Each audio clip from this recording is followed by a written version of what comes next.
अस्सलाम वालेकुम नाजरीन। ज़माने कदीम से लोगों ने सवाल किया कि क्या ये दुनिया एक ख्वाब है? क्या हमारे आसपास की हर चीज़ महज एक वहम है? क्या किसी खुदा ने हमें सिर्फ आजमाने के लिए बनाया है? और इसका मॉडर्न विजन यह है कि क्या ये कायनात एक कंप्यूटर गेम है?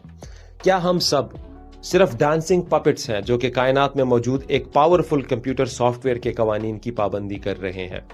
क्या ये सब कुछ जिसे हम देख और सुन सकते हैं बुनियादी तौर पर फेक है? इस नजरिए को एक मशहूर मूवी द मैट्रिक्स सीरीज के साथ जबरदस्त फरोग मिला, क्योंकि द मैट्रिक्स में जो हमने सोचा कि एक हकीकत है वो दरअसल एक कंप्यूटर सिमुलेशन या एक कंप्यूटर सॉफ्टवेयर होता है जिसे एलियंस की तरफ से इंसानी दिमाग में फीड किया जाता है। तो बुनियादी सवाल यह है कि क्या यह सब मुमकिन है? जवाब है शायद नहीं, लेकिन इसकी भी एक वजह है, क्योंकि इंसानी दिमाग 0101 पर मबनी नहीं है।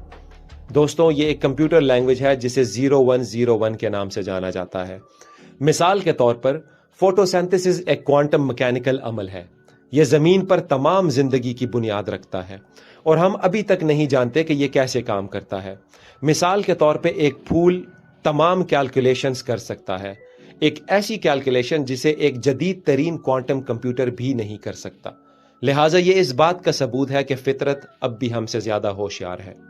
जब बात क्वांटम थ्योरी की हो, अगर आप मिसाल के तौर पर मौसम यानी वेदर को सिमुलेट करना चाहें, इसको करने के लिए आपको खरबों एटम्स की मूवमेंट को सिमुलेट करना पड़ेगा, और इस दुनिया में कोई भी कंप्यूटर इतना पावरफुल नहीं है कि वो खरबों एटम्स की मोशन को सिमुलेट कर सके। और इसके अलावा सबसे पेचीदा क्वांटम डिवाइस इंसान खुद है, यानी आप और मैं।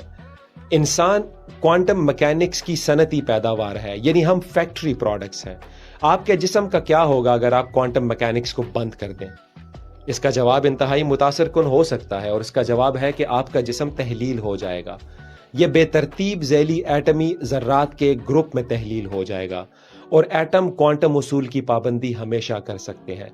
ये आपके जिस्म को एक साथ रखते हैं, और ये आपके एटम्स को डीएनए और प्रोटीन बनाने के लिए दूसरे एटम्स के साथ बातचीत करने की इजाजत देते हैं। लिहाजा आप वाकई नहीं जानते कि वो किसी भी मौके पर कहाँ होते हैं। तो कायनात की एक लामहदूद तादाद हो सकती है हमारे मिल्की वेज में। ये मैथमेटिकली तौर पर मुमकिन नहीं है कि एटम से एक ख्यालाती कायनात यानी एक सिमुलेशन वर्ल्ड तहलील की जाए। कायनात कोई वहम नहीं है। आप कुछ लोग एक और सवाल करते हैं कि क्या होगा अगर कायनात तकरीबन सिमुलेटेड या फेक हो। यह मुमकिन हो सकता है कि आप खरबों और खरबों एटम्स को मोशन या सिमुलेट ना कर सकते हो किसी चीज की वजह से। मसलन बटरफ्लाई इफेक्ट क्या है? बटरफ्लाई इफेक्ट तब होता है जब तितली अपने परों को फाड़ती है। अब इस बात का एक खास छोटा सा इम्कान है कि तितली की तरफ से पैदा होने वाली लहरें एक बड़े तूफान को जन्म दे सकती हैं। टिपिंग पॉइंट तक पहुंचने के लिए यह काफी हो सकता है। टिपिंग पॉइंट एक तूफान को जन्म दे सकता है, और कोई भी कंप्यूटर इतना ताकतवर नहीं है कि वो तितली के परों की गिनती कर सके जो कि उसे टिपिंग पॉइंट तक पहुंचाते हैं। क्या यह मुमकिन है? बिल्कुल मुमकिन है। क्या यह कंप्यूटेबल है? शायद नहीं। लिहाजा दूसरे अल्फाज में इम्कानात ये हैं कि हम एक कंप्यूटर वर्ल्ड में नहीं रहते। सब लोगों से माजरत जो ये सोचते हैं कि हम एक फेक वर्ल्ड में रहते हैं। ऐसी मजीद इंटरेस्टिंग वीडियोस देखने के लिए हमारे चैनल को लाइक एंड सब्सक्राइब करना मत भूलिएगा। थैंक यू फॉर वॉचिंग तलाश इन्फो टीवी।